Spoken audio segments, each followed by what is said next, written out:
si pembuat opini, saya tidak perlu sebut nama ya, dari pembuat opini itu sangat merusak nama baik dan reputasi dari Pak Teguh sendiri.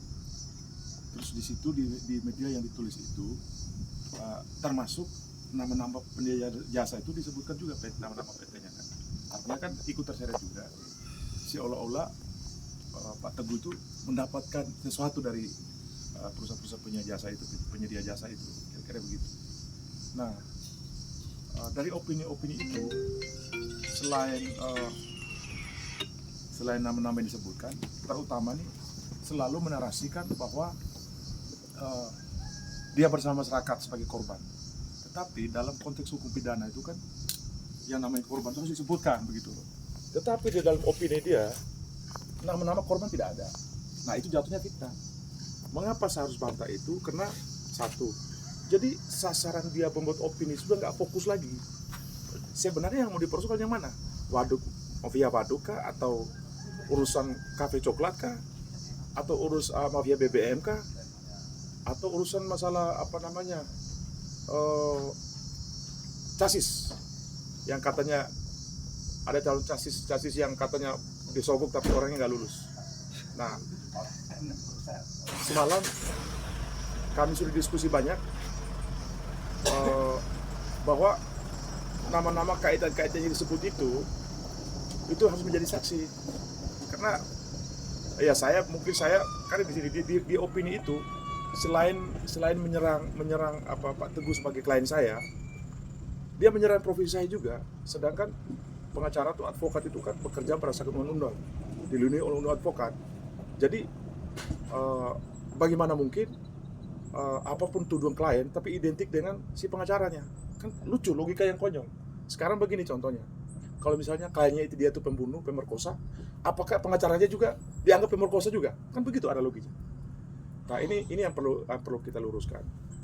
Tapi tidak masalah, mereka serang saya secara personal tidak apa-apa. Tapi negara ini ada aturan, negara ini ada hukum yang mengatur. Jadi tidak bisa orang sesuka hati untuk sembarangan untuk memfitnah orang lain begitu. Apalagi di media sosial atau di ranah-ranah media online. Kan sekarang sudah ada undang-undang ITE segala macam kan. Nah itu memang selain reputasi klien saya Pak Teguh maupun saya sendiri maupun nama-nama bapak-bapak ibu yang selalu dinarasikan seolah-olah menjadi korban. Nah, saya mohon nanti ada semacam konferensi pers pakai video nanti, misalnya dari perwakilan dari warga waduk sini ya, baik 3 suku itu kan. Yang mungkin saya menyarankan yang paling ekstrim dulu, ya, sehingga memberitahu ke publik bahwa begini loh dulu kenyataan kejadian sebenarnya seperti ini di sini. Termasuk nanti saya minta statement dari teman-teman dari penyedia jasa. Saya jujur, secara apa adanya saja saya bilang. Apakah benar pernah ada aliran uang kepada klien saya? Ya kan itu kan kita harus dengar keterangan langsung dari yang terkait yang disebutkan dinarasikan di media itu, yang dinarasikan. Sehingga nama baik klien saya dipulihkan kembali. Termasuk nama saya juga pribadi yang diserang juga saat ini. Terus kedua lagi, saya kenapa datang ke lokasi di sini, datang langsung ke tempat yang selalu dinarasikan menjadi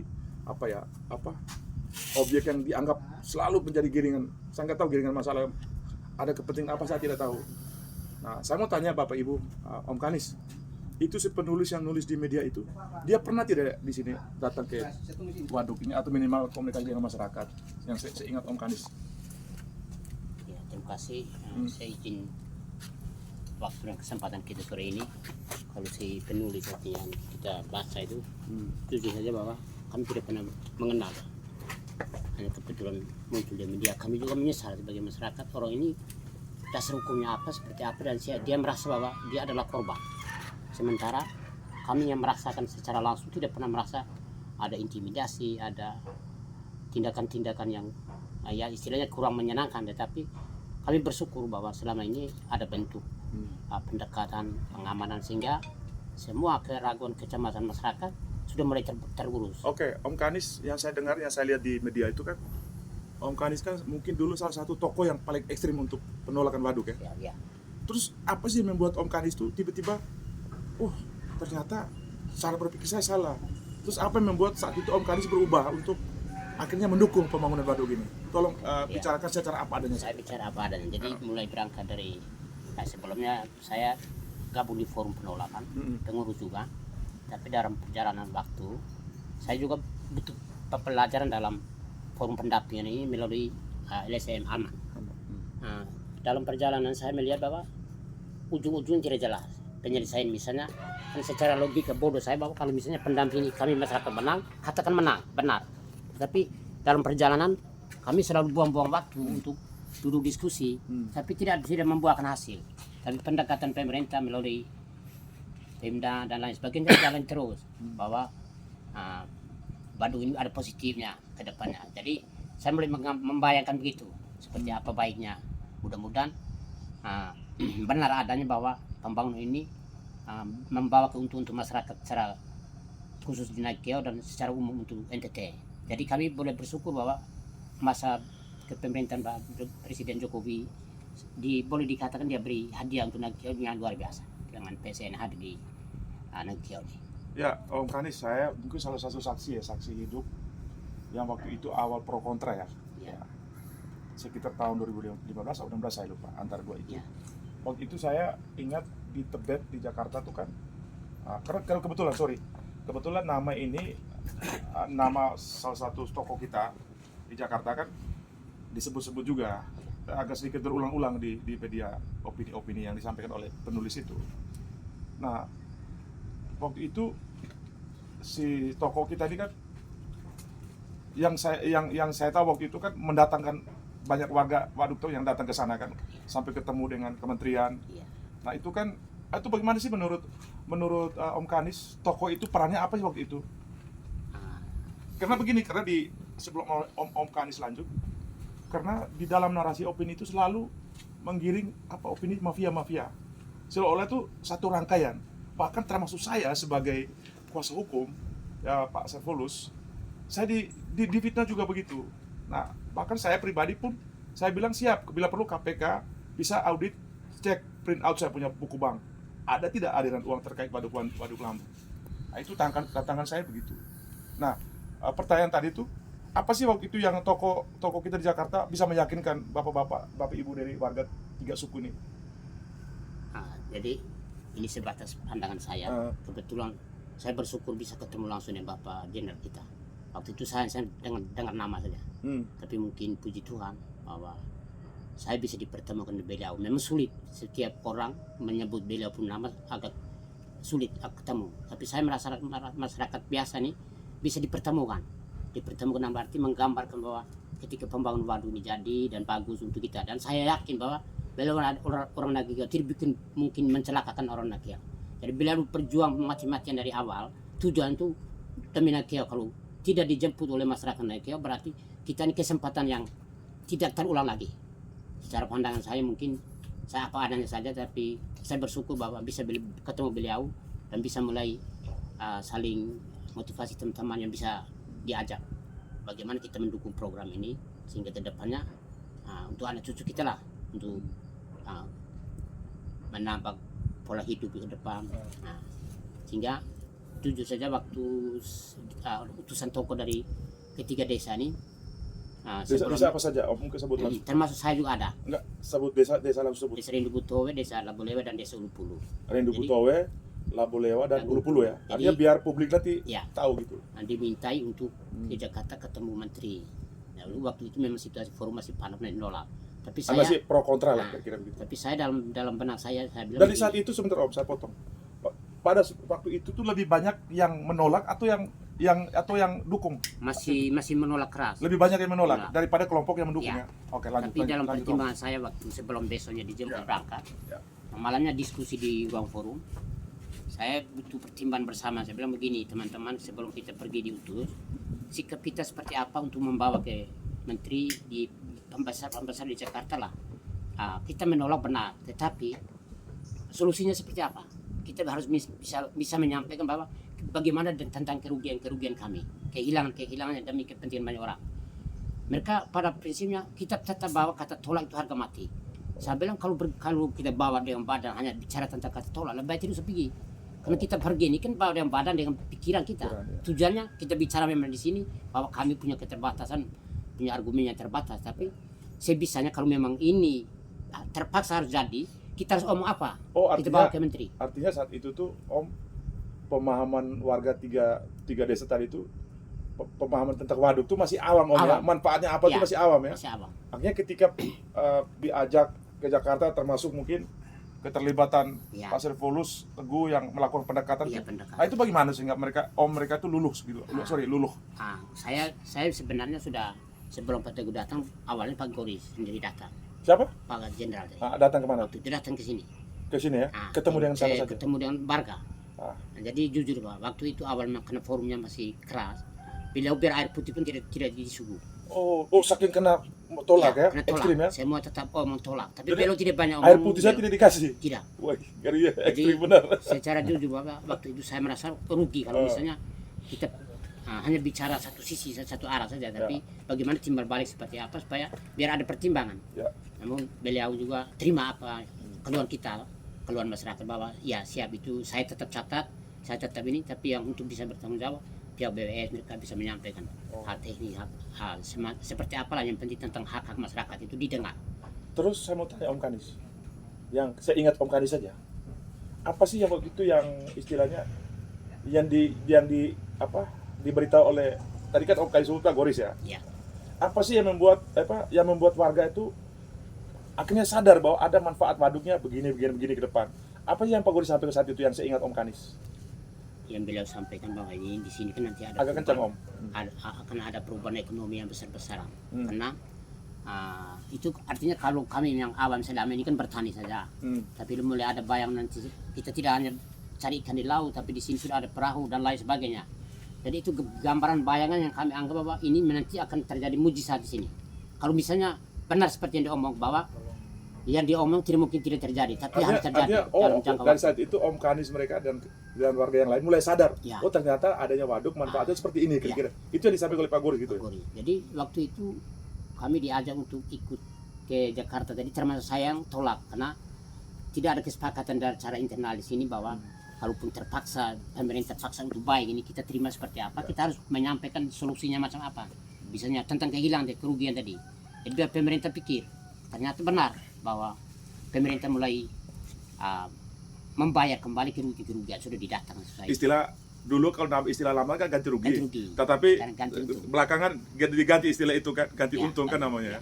Akhirnya masyarakat sepakat ya. Sepakat. Ketika ada ini tidak saja bangun begitu saja tapi ada ganti rugi dari negara. Ada. Itu membuat masyarakat Berbalik. berpikir berubah lagi begitu ya. Oh. Terus mungkin selain Om Kanis ada tidak maksudnya tokoh-tokoh lain yang waktu itu yang paling keras menolak juga? Apa sih waktu itu yang membuat mereka berubah juga? Akhirnya mereka mau mendukung. Yang saya ingat Om Kanis, siapa saja waktu itu ya? Termasuk Pak Nol, Pak Petrus. Pak siapa coba lebih? Petrus Mosa sama Pak Nol apa? Nah, itu dulu mereka keras juga sama dengan Om ya? Sama keras. Yang menolak begitu ya? Nah, tapi ketika mereka lihat ada baiknya, jadi kami coba untuk memindahkan dari forum penolakan itu bergeser biar ada ruang diskusi. Misalnya ada pemerintah yang datang, jangan kita hanya satu arah saja, tapi coba kita biar dua kaki lah. Kita Diskusi dua arah, saling curhat lah istilahnya. Ini begitu. Termasuk beliau Pak Teguh itu korban. Apa sih korban coba? Ini siang penting malam. nih. Sebentar Om Kanis. Nah, ini menarik nih. Dari Om Kanis bilang termasuk Pak Servolus Teguh itu korban. Korban itu dalam seperti apa menurut yang saya pengetahuan Om Kanis sejak proses keterlibatan dia yang dipercayakan oleh institusinya untuk membantu pendekatan kepada warga-warga yang calon korban pembebasan lahan ya. Iya, iya. Nah, itu apa sih yang ini menarik karena saat ini Pak Servolus Teguh kan sedang disorot habis-habisan bahwa dia ini terlibat segala macam ya seperti mungkin Om Kanis baca di media yang beredar saat ini kan. Nah, coba Om Kanis jelaskan apa sih korban itu biar publik juga tahu begitu. Silakan. Ya, jadi terima kasih. Mungkin saya ingat saya Pak Teguh itu korban mulai waktu dan tenaga Pak. Jadi siang malam datang melakukan pendekatan dari rumah ke rumah. Jadi tidak bisa ada nimbrung bersama, tapi beliau harus cari waktu bisa ketemu. Orang ini tidak sekaligus begitu tidak ya? sekaligus. Berarti dari rumah ke tiap rumah. hari dong, berarti tiap. Ya, setiap hari. Jadi kurang lebih mungkin 3 bulan. Wow. Itu waktu sosialisasi awal. Oke. Tidak siang, ketemu malam, ketemu duduk diskusi.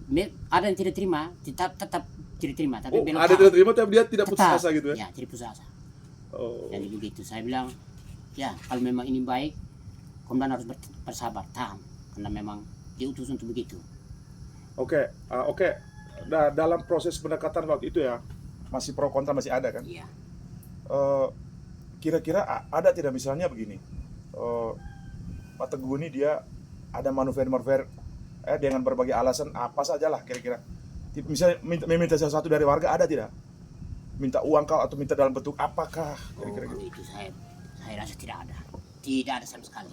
Apalagi yang dituliskan di media kata mafia, saya tidak mengerti, tapi saya jujur bahwa ini Pak Teguh ini sudah terlalu banyak korban, bahkan waktu dan tenaga itu mungkin juga biaya. Kalau saya melihat Bisa naik. kalau misalnya biaya itu terkait yang Om Kadis rasa itu misalnya apa sederhananya? Misalnya turun naik itu bensin ini siapa yang kasih? Ya mungkin dalam arti tugas, tapi tugas yang lain kan masih bisa. Nah, tapi Belaun kan sendiri, turun naik sendiri, dia motor, sebentar mobil, jadi korban waktu. Jadi kalau memang ada yang menulis bahwa mafia ini kan, kalau saya tidak mengerti kata mafia, tapi data-data yang sudah diidentifikasi, inventaris menurut BPN ini Pak, semua pada masyarakat punya nomor bidang semua, tidak ada yang tersisa. Jadi mafianya di mana lagi? Terus satu Om saya mau tanya, nah itu kan yang namanya teknis untuk mendistribusikan uang ganti untung dari negara kepada pemilik belahan kan, itu kan formal kan melalui BPN ya. Iya. Apakah saat itu Pak Saifulus Teguh itu ada keterlibatan di situ setiap pembagian uang itu tuh dari negara itu? Apa dia ikut campur atau bagaimana? Kalau keterlibatan hanya dalam bentuk tugas pengamanan saja Pak. Di luar, Ya, artinya konteks di dalam, misalnya dalam ruangan terkait administrasi, tidak. bagaimana keuangan, pembagian keuangan tuh ikut campur nggak Pak? Tidak. Pak Kalau Saifulus Teguh? setahu saya tidak pernah ada. Beliau hanya jalankan tugas murni saja. Dalam arti pengamanan. Tidak hanya beliau, ada yang lain, anggota lain. Jadi Artinya hanya boleh bawa pengamanan. yang istilahnya komandannya begitu ya? Ya. Terus ada anggota-anggota lain yang Pengamanan saja. ikut mendampingi ya? Iya, dan Oh. jadi ya kalau saya pikir logika bahwa nomor bidang yang sudah tercetak di secara identifikasi inventaris oleh BPN ini kan masing-masing per orang pun nama nomor bidang, dan yang wilayah tulis wilayah, tidak ada bidang-bidang yang nama baru di sini, tidak ada. Nah itu yang kami pikir lurus saja, bahwa logika lurus saja, bahwa kalau kata mafia dari bentuk apa? Iya, Kan tidak paham. karena begini Om Kadis, di narasi di media itu kan ada istilah nama-nama baru kan, kayak saya mohon maaf kalau saya mungkin keliru ya, katakan nama suku atau nama bidang. Oh, Coba iya. Om Kadis jelaskan secara faktanya sebenarnya seperti apa sih di sini? Kalau di Rindu Butowo itu jelas, setiap nomor bidang nama masyarakat Rindu semua ada. Lalu nama nomor bidang juga wilayah punya itu, tetapi wilayah tidak ada siapa punya. Oh, jadi ini saya baru tahu nih, kan saya baru hari ini ke sini, saya baru tahu. Jadi berarti terkait kepemilikan tanah itu ada yang sifatnya bersama, yang kita sebut wilayah, Ya, ada yang perorangan ya? ada. Oh, Itu yang gitu. kebun perorangan Pak. Nah, pertanyaan saya, baik itu wilayah atau milik bersama maupun perorangan tuh, apakah pernah tidak yang Om Kadis lihat atau sama rasuk kawan-kawan Om Kadis lain, warga yang lain, ada tidak keterlibatan Saifulus Teguh misalnya sering intervensi terkait misalnya menjelang atau setelah pembagian atau ganti rugi dari negara itu? Kalau Yang Om Kadis tahu, atau mungkin ada yang cerita-cerita apa? Tidak apa-apa, kita ngomong sesuai fakta apa ada saja. Tidak pernah ada Pak Saifulus terlibat dalam proses seperti apa yang dikatakan mafia itu, tidak pernah ada, tapi beliau hanya kawal saja untuk mengamankan saja situasi. Karena takutnya, karena memang situasi masyarakat ada yang pro kontra, jadi beliau hanya jaga-jaga gitu. Tapi kalau terlibat secara administrasi tentunya bilang mafia seperti apa kan tidak tahu, dan itu memang tidak ada begitu. Karena nomor bidang ini kan ditempel, dipublikasikan. Oh, artinya Hasilnya dari negara itu teknis untuk pembagian uang itu sesuai dengan arahan Ya. itu ya, dan prosedurnya itu secara administrasi itu oleh BPN langsung ya. BPN langsung. Oh, begitu. Nah, Om Kadis, ini kan di media ini kan kesan saya yang saya baca itu bahwa Pak Saifulus Teguh ini sepertinya dia punya super yang luar biasa. Dia kayak seperti punya power yang luar biasa dalam hal untuk di lapangan. Seolah-olah dianggap menzolimi lah, mafia lah, kira-kira begitu. Dalam tanda kutip mafia lah gitu. Itu ada tidak maksudnya warga-warga ketiga suku ini, mungkin yang Om Kanis pernah dengar, ada tidak merasa mereka sebagai korban, misalnya pemerasan kah atau minta uang kah?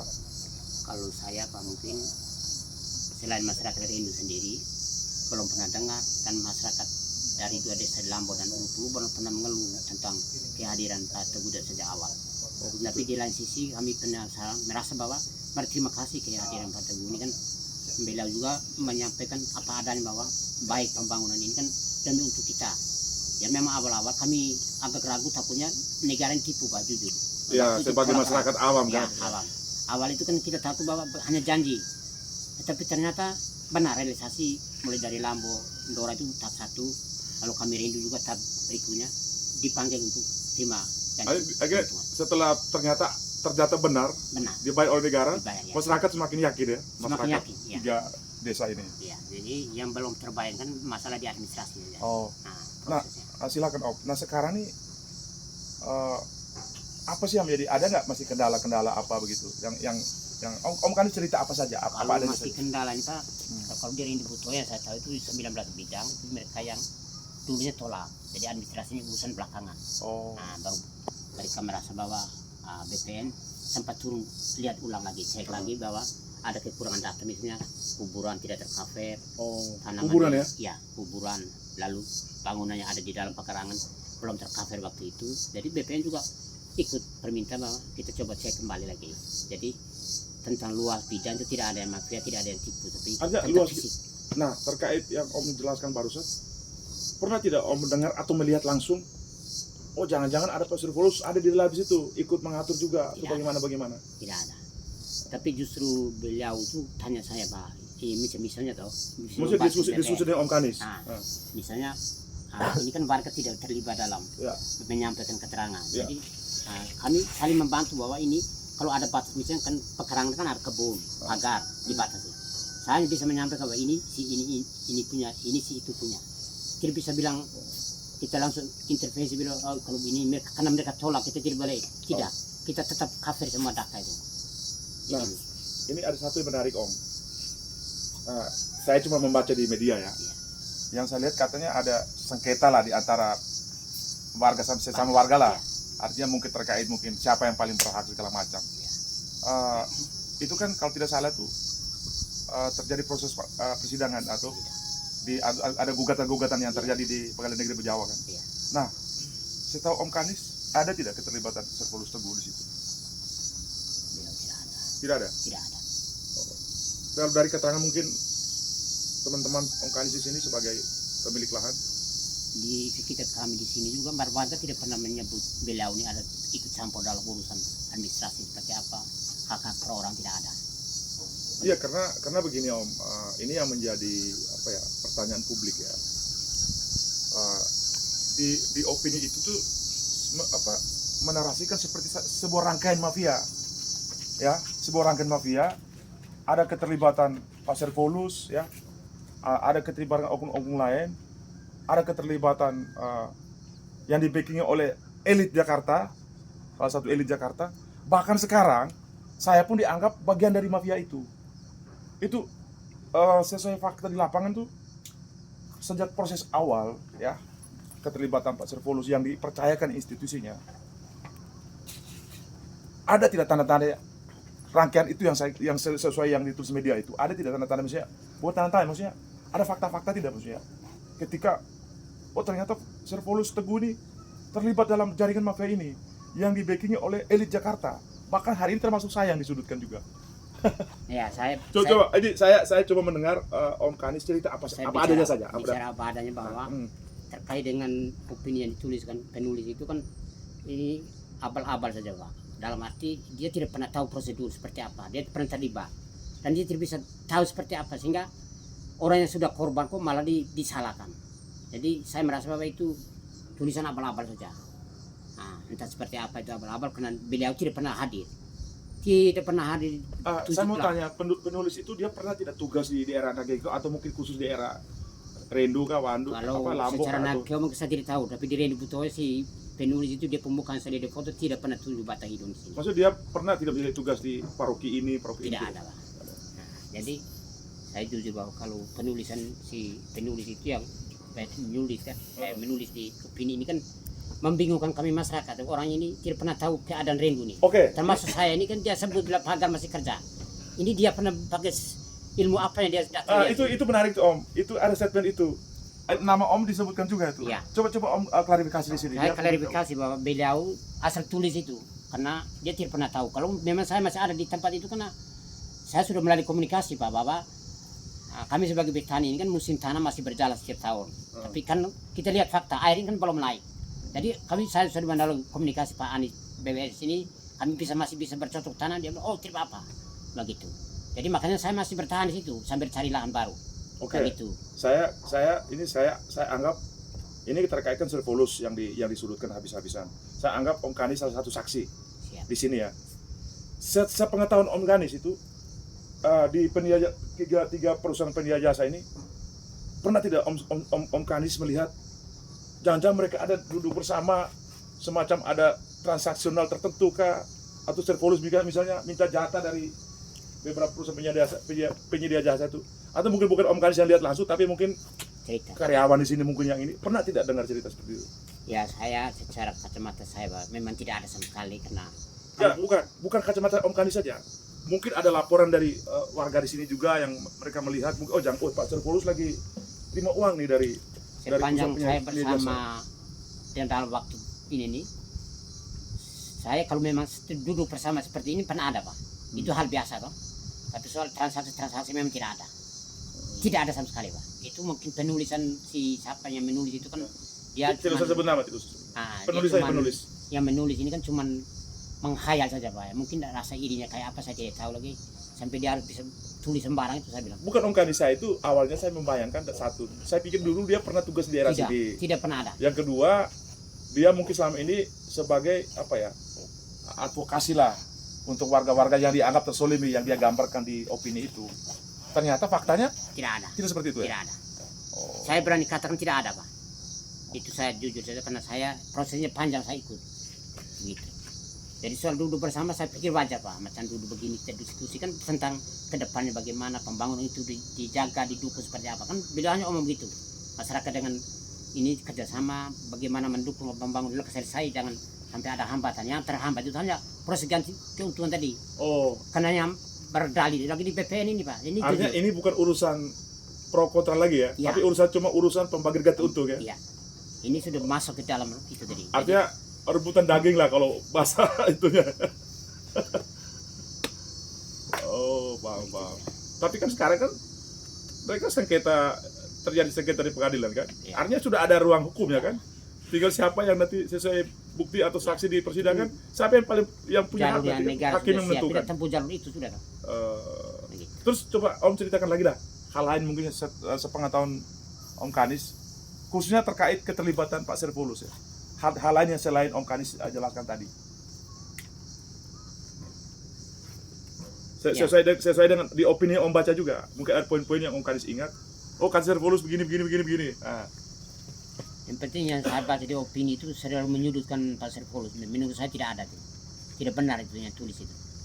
Karena tidak pernah ada terjadi seperti yang dia pikirkan itu. Karena kami masyarakat saksi sebagai masyarakat awam kan tidak pernah merasakan yang seperti itu. kalau tersolimi tentu pasti dilaporkan ke polisi kan atau berontak kan? Kira-kira begitu ya. Iya pasti. Kalau memang kami merasakan pasti kami punya hak. Iya. Apa namanya hak hukum pasti ada. Pasti. Tidak mungkin kami diam.